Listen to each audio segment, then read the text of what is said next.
Bupati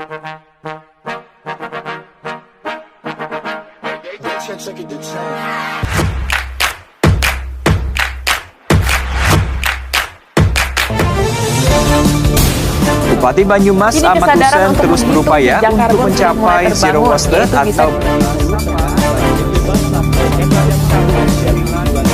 Assalamualaikum warahmatullahi wabarakatuh. Salam sejahtera, salam Om Swastiastu, Namo Buddhaya, salam kebajikan. Perkenalkan, saya Genia. Saya Lulu Laila Setiawan. Kami akan memandu sharing season kelompok Labengki pada kesempatan kali ini. Nah, di kesempatan kali ini nih kita akan melakukan sharing session nih teman-teman Mahesa yang bertema tentang lingkungan hidup. Kelompok kami berfokus pada bahasan implementasi pelestarian dan pembangunan zero waste dan zero carbon. Tapi teman-teman Mahesa sebenarnya udah pada tahu belum sih apa sih itu zero waste dan apa sih itu zero carbon? Ini nih penjelasannya. Jadi, zero waste adalah filosofi yang dijadikan sebagai gaya hidup untuk mendorong kita lebih bijak dalam memaksimalkan sumber daya sehingga produk-produk bisa digunakan kembali. Zero waste juga soal menjauhi single-use plastik atau plastik yang hanya digunakan sekali. Tujuannya adalah agar sampah tidak dikirim ke landfill.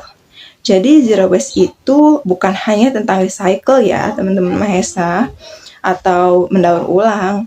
Ini itu udah jadi miskonsepsi yang umumnya terjadi. Padahal sebenarnya zero waste itu dimulai dari refuse, reduce, dan reuse. Nah, ketika benar-benar sudah tidak memungkinkan untuk 3 hal tadi, maka dilakukanlah recycle dan road. Oh, ternyata zero waste itu seperti itu ya, Kak. Terus, zero carbon itu apa, Kak? Jadi gini teman-teman Mahesa semua, zero carbon adalah kondisi di mana jumlah emisi karbon yang dilepaskan ke atmosfer tidak melebihi jumlah emisi yang mampu untuk diserap oleh bumi. Nah, untuk mencapai hal tersebut, pemerintah sudah mencanangkan beberapa program. Salah satunya membuat sebuah transisi dari sistem energi yang sekarang kita gunakan ke sistem energi yang ramah lingkungan. Tapi kenapa ya? Sampai sekarang ini seperti tidak ada perubahan apa-apa. Apakah kebijakan pemerintah itu yang salah? Atau masih minimnya pengetahuan masyarakat terkait zero waste dan zero carbon? Untuk Kak Haliza, Kak Ibnu, dan Kak Fauzan bisa nih menyampaikan opininya secara bergantian. Menurut pendapat saya, pemerintah sudah melakukan sosialisasi yang baik kok. Buktinya saja, ada beberapa sekolah yang sudah melakukan penerapan pengurangan sampah plastik. Selain itu, supermarket sudah mengganti kantong plastik dengan tas belanjaan. Bahkan, sekarang sudah ada kendaraan bertenaga listrik yang dijual di pasaran. Tinggal kesadaran masyarakatnya aja nggak sih yang kurang sadar? Menurut saya, adanya program zero waste dan zero carbon belum efektif untuk mengatasi permasalahan lingkungan yang ada di Indonesia. Kurangnya sosialisasi dan kebijakan yang tepat menjadi sebab hal tersebut. Hanya sebagian kecil masyarakat saja yang paham dan sadar mengenai program zero waste dan zero carbon. Indonesia seakan belum siap dan menjalankan sepenuh hati program tersebut.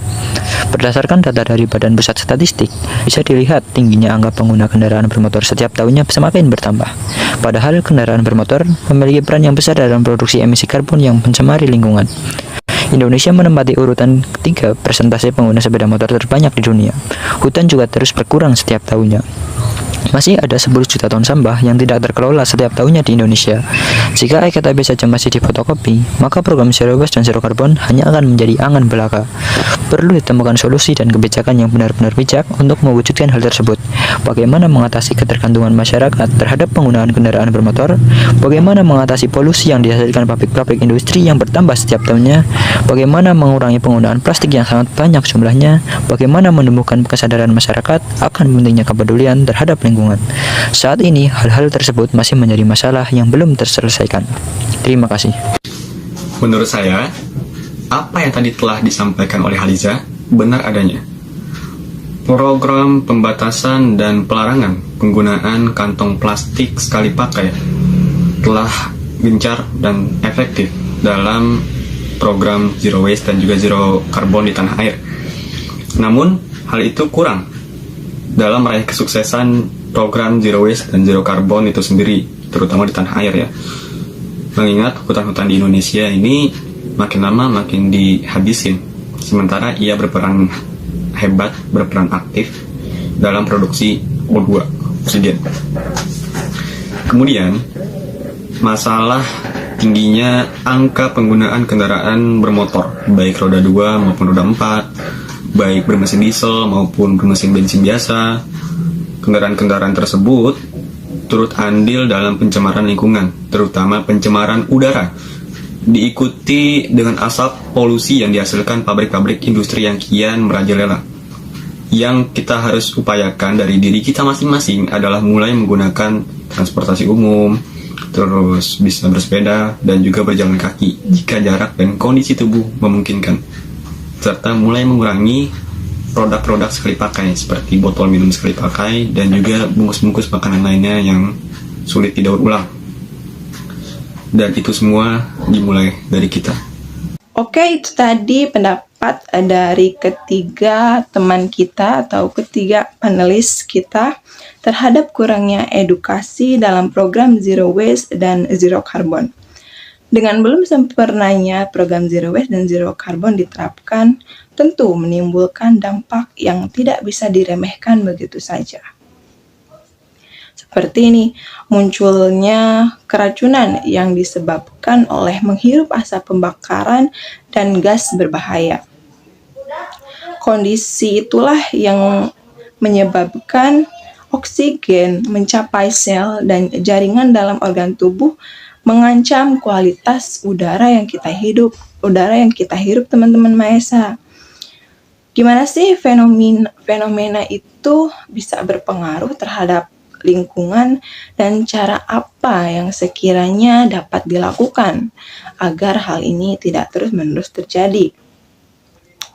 Bisa nih Mas Angger untuk menyampaikan opininya, diikuti oleh Mbak Audi dan Mbak Amel. Menurut pendapat saya, sudah cukup banyak fenomena yang terjadi akibat dari sampah yang sulit didaur ulang, terutama sampah plastik yang berlebihan. Sebagai contoh, ditemukannya sampah seberat 5,9 kg di dalam perut paus sperma yang mati di perairan Wakatobi. Banyak media sosial yang memberitakan hal tersebut, salah satunya adalah harian Kompas. Kemudian berita tersebut menuai banyak kritikan dari penjuru Indonesia, terutama dari aktivis peduli lingkungan, karena mirisnya di sampah plastik tersebut berupa limbah rumah tangga. Ada tutup botol plastik, sedotan, sendal jepit, dan lain-lain.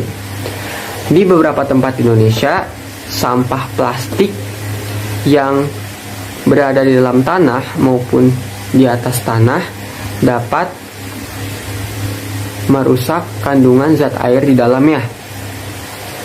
Zat-zat di dalam sampah plastik dapat terlepas atau mengurai dan menyatu dengan air tanah, sehingga air dapat mengandung polimer dan merkuri yang apabila dikonsumsi kita itu akan sangat berbahaya untuk kesehatan dan tumbuh kembang anak. Dari kejadian tersebut, maka lahirlah solusi atas permasalahan ini, sekaligus mewujudkan gerakan Zero Waste. Para generasi milenial telah memberikan ide-ide kreatif, seperti mengganti produksi sedotan plastik dengan sedotan stainless steel yang dapat digunakan berulang kali sehingga lebih ramah lingkungan, membawa tas belanja berbahan dasar kain atau kertas, membawa tumbler atau botol minum ketika sedang membeli minuman sendiri di luar, dan masih banyak ide-ide kreatif lainnya. Pencemaran udara atau polusi udara di Indonesia sangat buruk. Kondisi polusi udara di Indonesia sendiri dilaporkan memiliki konsentrasi tertinggi PM 2,5 yakni 34,3 mikrogram per meter kubik.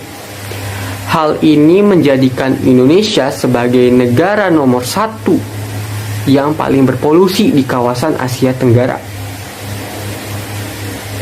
Hal ini juga dapat memberikan dampak negatif seperti terganggunya pernapasan, gangguan pernapasan, penyakit gangguan pernapasan seperti ISPA, asma, kanker paru-paru. Selain itu juga pencemaran udara dapat berakhir dengan berkurangnya kadar oksigen di dalam tubuh manusia. Maka dari itu diterapkanlah kebijakan zero karbon yang bertujuan untuk mengurangi jumlah emisi karbon dan sebisa mungkin mengurangi dampak-dampak negatif dari pencemaran udara.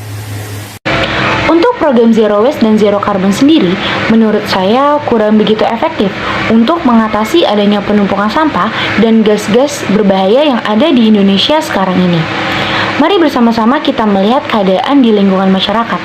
Apakah sudah banyak masyarakat yang menerapkan program tersebut?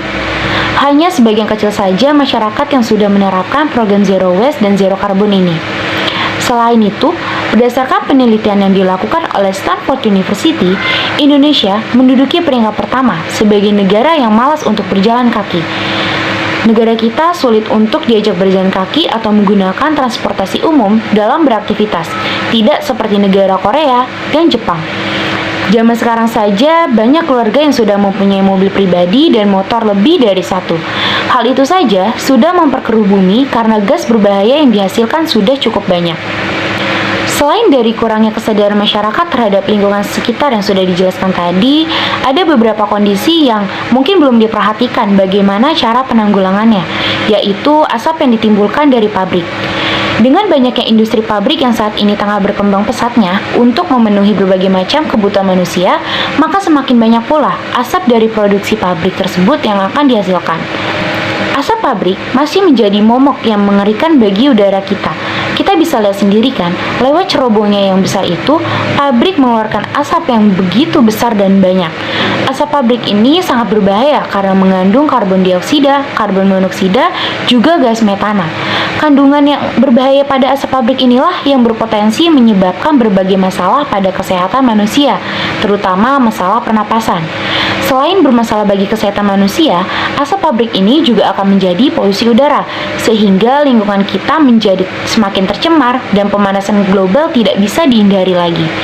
Nah, karena hal itulah pemerintah butuh langkah-langkah yang lebih efektif dan efisien dalam menangani perubahan lingkungan. Sebagaimana yang dijelaskan oleh saudari Audi, bahwa masalah utama yang merusak lingkungan adalah asap pabrik yang mengandung karbon monoksida, karbon dioksida, dan gas metana. Yang pertama, karbon monoksida. Karbon monoksida banyak dihasilkan oleh asap kendaraan. Yang kedua, karbon dioksida. Karbon dioksida banyak dihasilkan oleh aktivitas manusia seperti metabolisme. Yang kedua, dari emisi Gunung Merapi. Dan yang ketiga, dari pembuatan semen.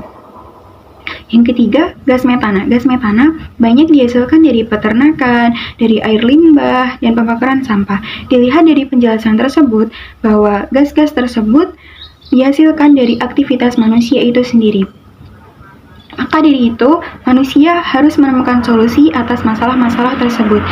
Untuk solusi yang pertama, yaitu menerapkan solusi ekonomi. Dalam tulisan Aston Hua yang berjudul Transboundary Pollution in Southeast Asia, The Indonesian Forest pada tahun 2002 mencoba menerapkan teori ekonomi ke dalam masalah kabut asap dan menyatakan bahwa solusi quotient adalah solusi yang tepat. Solusi quotient adalah solusi yang berkonsentrasi pada biaya transaksi yang mengharuskan para negara yang menjadi korban polusi asap memberi pengganti finansial atau yang biasa disebut reimbursement kepada pelaku polusi asap dengan syarat negara tersebut harus mengurangi tindakan pembakaran hutan semaksimal mungkin. Yang kedua, melakukan kampanye dengan berbagai media. Dalam tulisan Bignar Otemir yang bertajuk Social Media as a Tool for Online Advocacy Campaign, Greenpeace Mediterranean's Anti-Genetically Engineered Food Campaign in Turkey. Dalam tulisan ini, diulas bagaimana keberhasilan Greenpeace melakukan kampanye dalam waktu singkat yang dilakukan secara online. Kampanye online menjadi metode yang paling efektif dalam menyebarkan informasi. Biaya yang dikeluarkan pun cukup terjangkau. Terima kasih. Sungguh menarik apa yang sudah disampaikan oleh ketiga panelis kita.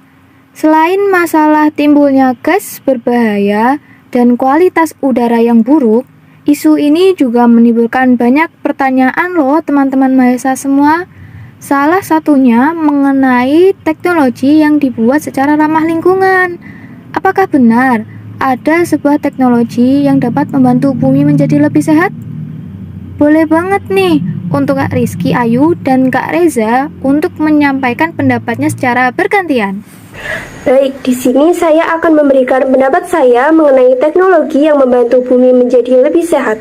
Menurut saya, pemerintah sendiri pun sudah banyak sekali nih menyosialisasikan akan upaya yang bisa dilakukan masyarakat untuk mendorong program tersebut. Pemerintah juga sudah berpartisipasi dengan terus menggenjot teknologi, terutama di bidang transportasi, seperti kendaraan listrik dan kendaraan umum secara massal di Indonesia, melalui berbagai kebijakan. Contohnya seperti adanya kereta listrik dan bus yang mungkin sekarang kita kenal dengan bus trans, dengan tujuan supaya masyarakat Indonesia dapat menggunakan fasilitas tersebut untuk membantu Indonesia dalam gerakan zero carbon ini. Seperti yang dikatakan Menteri Perhubungan, bicara tentang penanganan perubahan iklim dan penurunan emisi karbon, sektor transportasi merupakan hal yang paling signifikan yang harus dilakukan. Dan bisa dilihat, sekarang banyak masyarakat yang lebih memilih untuk menggunakan transportasi umum. Hal itu sudah menunjukkan bahwa program tersebut sudah sangat membantu untuk menurunkan karbon di Indonesia dan sudah sangat efektif. Begitu, terima kasih. Kalau menurut saya, penerapan teknologi ramah lingkungan di samping untuk mendapatkan teknologi tersebut membutuhkan biaya yang sangat besar, pengembangannya juga perlu tempat untuk fasilitas, yang mana itu akan memakan lahan hijau.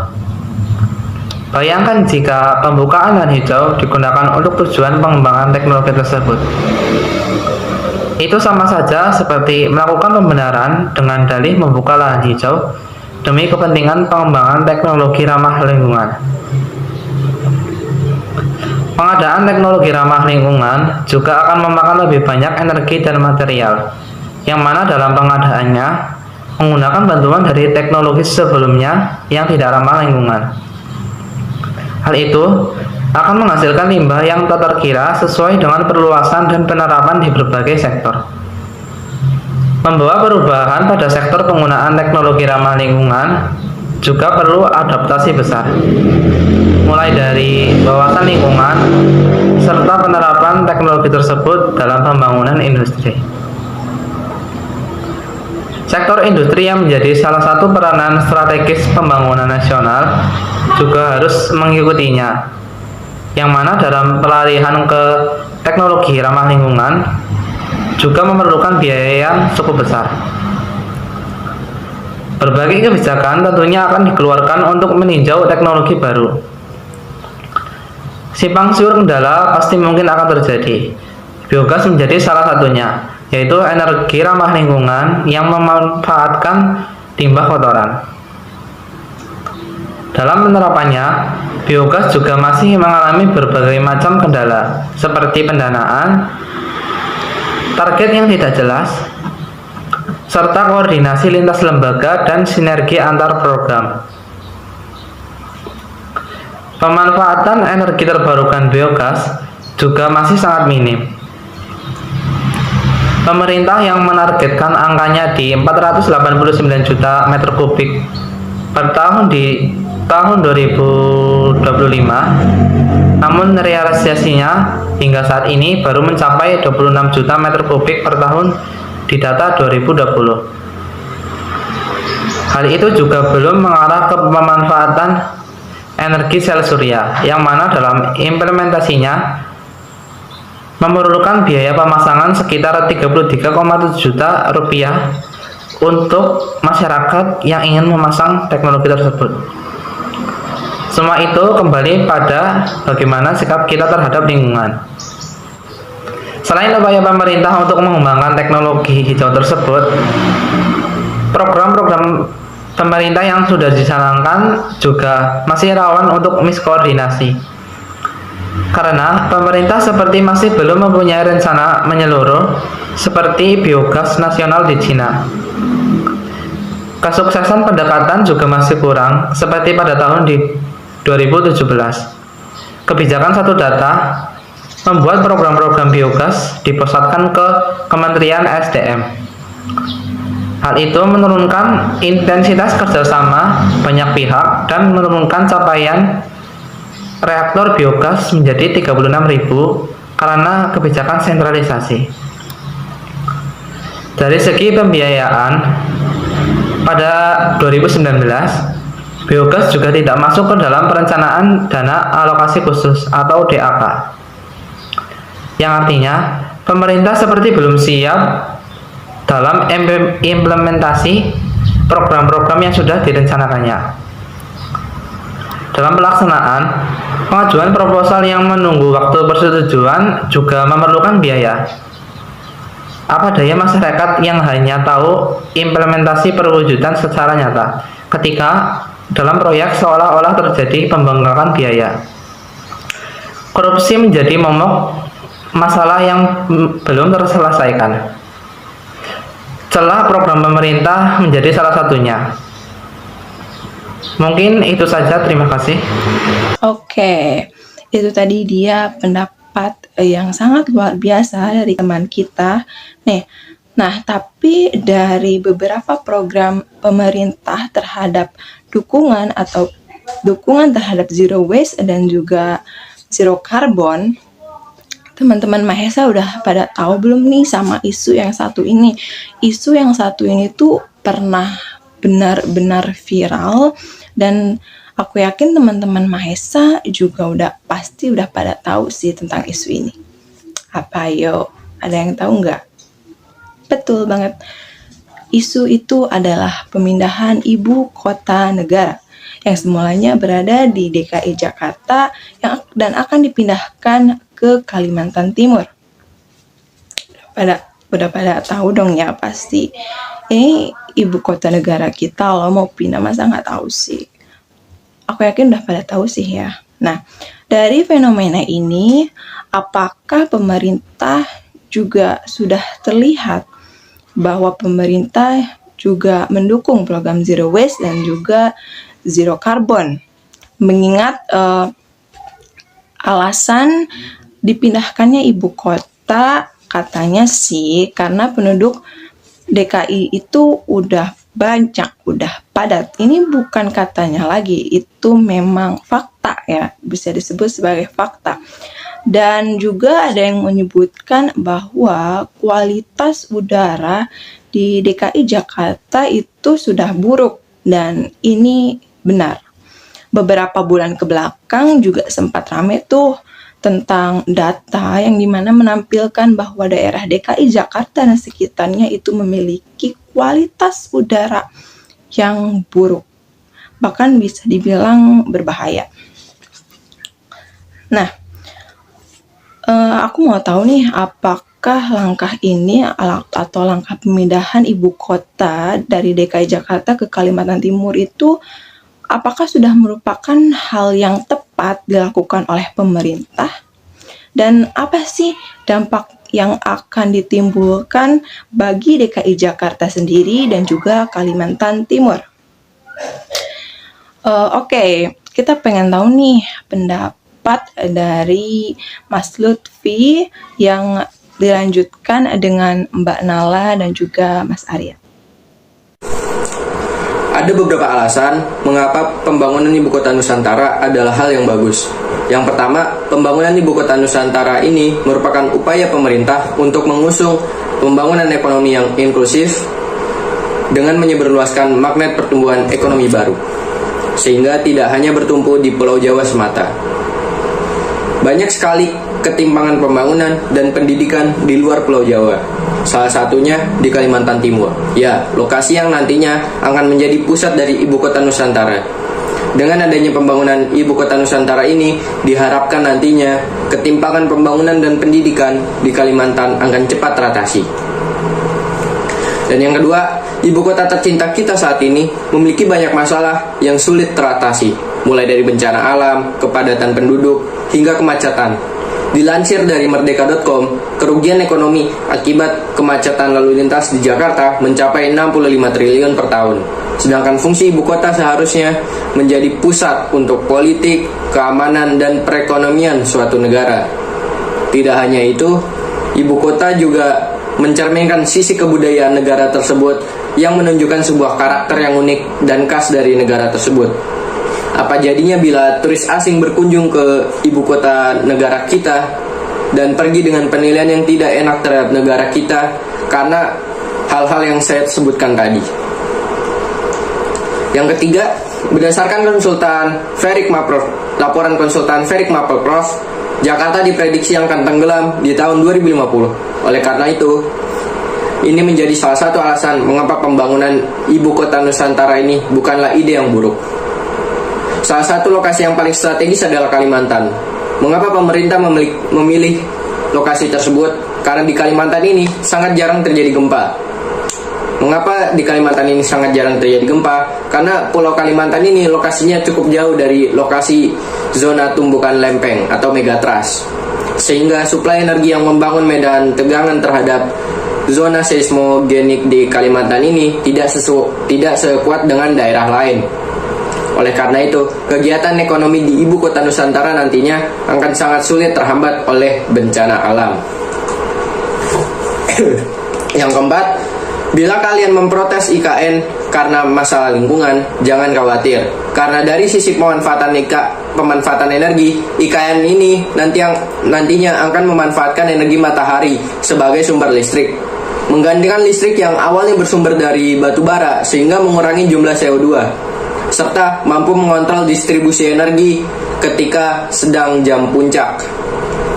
Di samping itu, pemanfaatan green building yang ditandai oleh peningkatan efisiensi energi, pemanfaatan konsumsi air dan bahan, dan peningkatan kesehatan dan lingkungan, penggunaan peralatan yang hemat energi dan ramah lingkungan, penggunaan energi terbarukan, peningkatan kualitas udara dengan heating and cooling system, dan penggunaan sistem pencahayaan alami, sehingga nantinya ibu kota Nusantara ini akan sangat ramah lingkungan.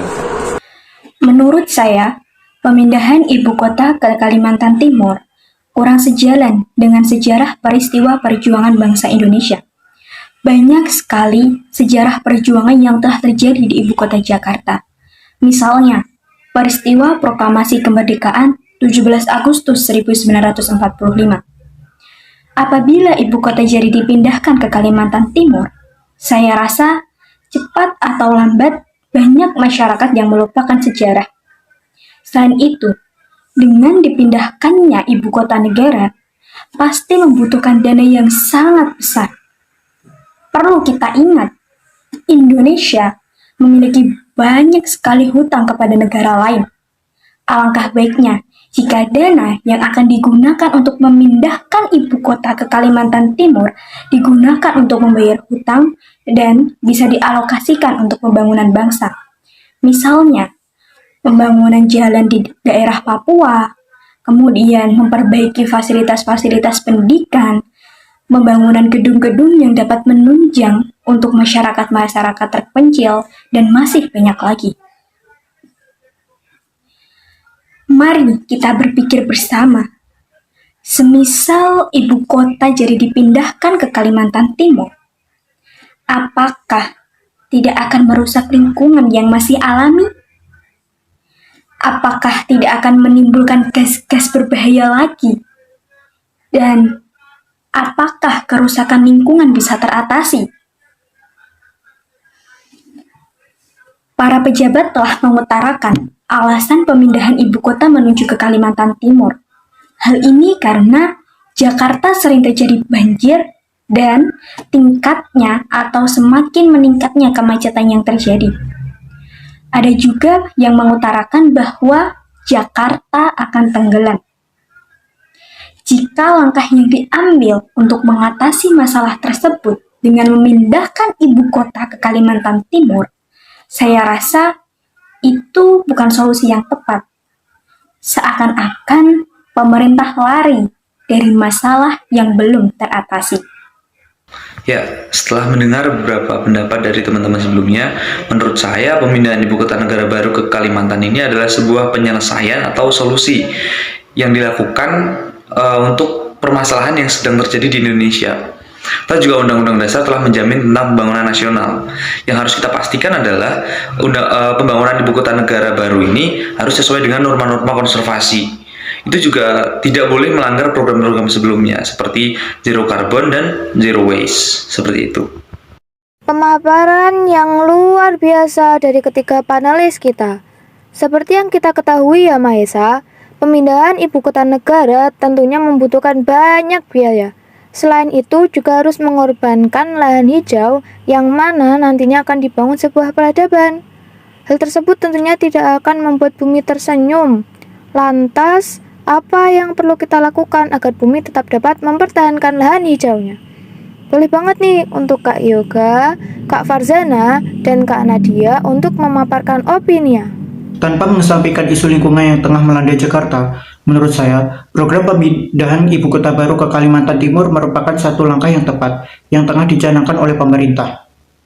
Seperti yang kita tahu, program IKN Nusantara ini nantinya akan mengusung konsep Forest City, di mana 75% wilayahnya akan digunakan sebagai ruang terbuka hijau atau RTH. Dengan rincian, 65% wilayahnya akan digunakan sebagai kawasan hutan lindung, sedangkan 10% sisanya akan digunakan sebagai kawasan pangan. Hal ini tentunya sudah memenuhi kriteria ideal RTH pada sebuah kota. Karena jika kita mengacu pada Undang-Undang Nomor 26 Tahun 2007 tentang penataan ruang, telah disebutkan bahwa jumlah luas RTH minimal pada sebuah kota dapat dikatakan ideal jika luas tersebut mencakup 30% dari luas keseluruhan wilayah kota tersebut. RTH sendiri memiliki banyak manfaat, terutama dalam menghasilkan gas oksigen, menyerap karbon dioksida, mencegah penurunan muka air tanah, mencegah banjir, hingga menyediakan sarana rekreasi bagi penduduk sekitar. Selain itu, konsep Forest City juga memuat regulasi nol deforestasi.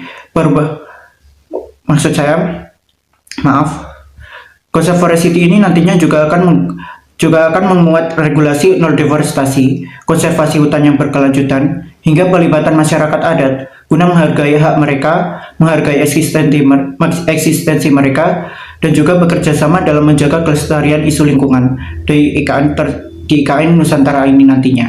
Menurut saya akan ada beberapa permasalahan yang muncul jika pemindahan IKN tetap dilaksanakan. Pertama, risiko perubahan iklim juga terancamnya tata air karena sistem hidrologi yang terganggu dan adanya catatan air tanah tidak memadai. Wilayah tangkap air akan terganggu serta akan meningkatkan risiko pencemaran air serta kekeringan. Sumber air bersih juga tidak akan memadai karena ketidakmampuan mengelola air limbah yang dihasilkan oleh IKN. Pemindahan IKN juga akan mengancam keberlangsungan hidup flora dan fauna. Padahal flora dan fauna memiliki peran yang sangat besar dalam menjaga keseimbangan ekosistem. Pemindahan IKN juga meningkatkan risiko konflik satwa dan manusia karena terancamnya habitat satwa liar. Ekosistem mangrove seluas 2000 hektar di Teluk Balikpapan juga akan terancam keberadaannya karena pembangunan IKN. Tidak hanya ekosistem tersebut, lebih dari 10.000 nelayan yang setiap harinya mengakses serta menangkap ikan di Teluk Balikpapan juga akan terkena dampaknya. Pemindahan IKN juga meningkatkan risiko pencemaran dan kerusakan lingkungan yang akan menyebabkan rawannya kebakaran hutan, pencemaran minyak, penurunan nutrien di kawasan pesisir dan laut, serta lubang tambang yang tidak ditutup akan mencemari air tanah.